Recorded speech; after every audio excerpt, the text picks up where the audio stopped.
Hi everyone, welcome back to my channel. আজ আমি তোমাদের সাথে শেয়ার করব মাটন কষার রেসিপি। এই রেসিপি তৈরি করার জন্য প্রথমে আমি এখানে নিয়েছি 1 কেজি খাসির মাংস। তারপর আমি এর মধ্যে দিয়েছি 1 চামচ আদা বাটা, 1 চামচ রসুন বাটা, 1 চামচ জিরে বাটা। মাংসগুলো এখানে আমি ভালো করে ধুয়ে নিয়েছি। তারপর আমি এর মধ্যে দিয়েছি পরিমাণ মতো হলুদ গুঁড়ো, পরিমাণ মতো লঙ্কার গুঁড়ো আর স্বাদ অনুযায়ী লবণ। দিয়েছি 1 চামচ সরষের তেল। তারপর সব কিছু বেশ ভালো করে মাখিয়ে নেব।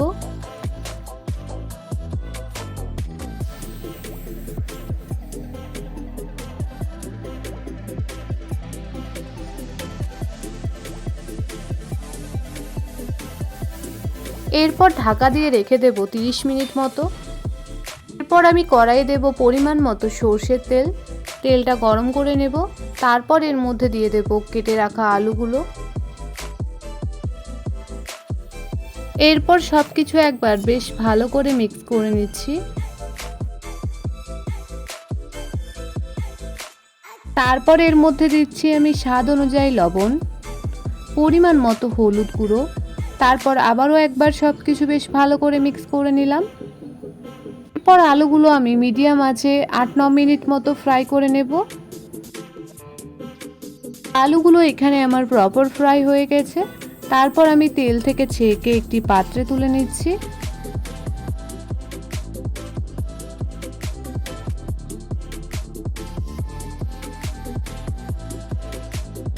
এরপর আমি ওই তেলে দেব দারচিনি, এলাচ ও লবঙ্গ। তারপর দিয়েছি সামান্য গোটা জিরে। এরপর সব কিছু 1 মিনিট ফ্রাই করে নেওয়ার পর আমি এর মধ্যে দিয়ে দিয়েছি পেঁয়াজ কুচি। এরপর সব কিছু বেশ ভালো করে একবার মিক্স করে নিচ্ছি। তারপর এখানে আমি পেঁয়াজগুলো নেড়ে চেড়ে ফ্রাই করে নেব বেশ কিছুক্ষণ। এরপর এর মধ্যে অ্যাড করেছি আদা বাটা 1 চামচ, রসুন বাটা 1 চামচ ও জিরে বাটা 1 চামচ। আর দিয়েছি সামান্য পরিমাণ হলুদ গুঁড়ো, সামান্য পরিমাণ ধনে গুঁড়ো, 1 চামচ লঙ্কার গুঁড়ো। আর দিয়েছি স্বাদ অনুযায়ী লবণ। পর দিয়েছি টমেটো কুচি। এরপর সব কিছু আবারও বেশ ভালো করে মিক্স করে নিচ্ছি।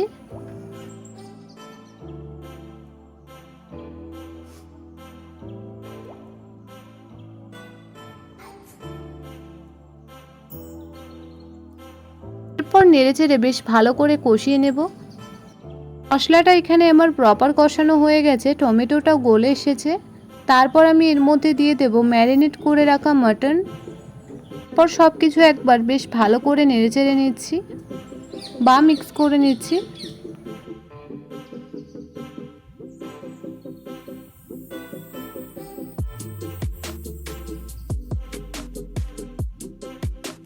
এরপর ঢাকা দিয়ে কষিয়ে নেব আমি 7-8 মিনিট মতো। 7 মিনিট পর ঢাকনা খুলে একবার বেশ ভালো করে মিক্স করে নিচ্ছি। আর দেখো এখানে কিন্তু আমি জল ব্যবহার করিনি, তাও কতটা জল বেরিয়েছে। তারপর আবারও আমি ঢাকা দিয়ে সিদ্ধ করে নেব বেশ কিছুক্ষণ।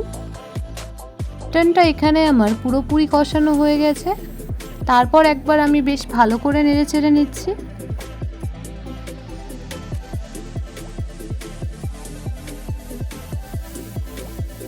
এরপর এর মধ্যে দিয়ে দিচ্ছি আমি ভেজে রাখা আলুগুলো। আলুটা এখানে অপশনাল, তোমরা চাইলে দিতেও পারো আবার নাও দিতে পারো। আলু দেওয়ার পর একবার আবারও সব কিছু বেশ ভালো করে মিক্স করে নিচ্ছি।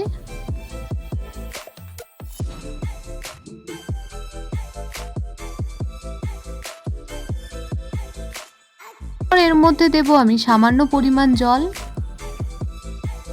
তারপর সব কিছু বেশ ভালো করে নেড়েচেড়ে নিচ্ছি।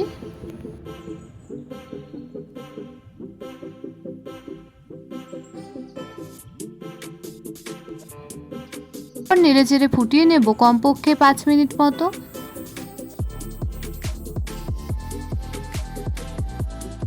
শেষে এখানে আমি অ্যাড করলাম 1 চামচ গরম মশলা ও 1 চামচ মিট মশলা।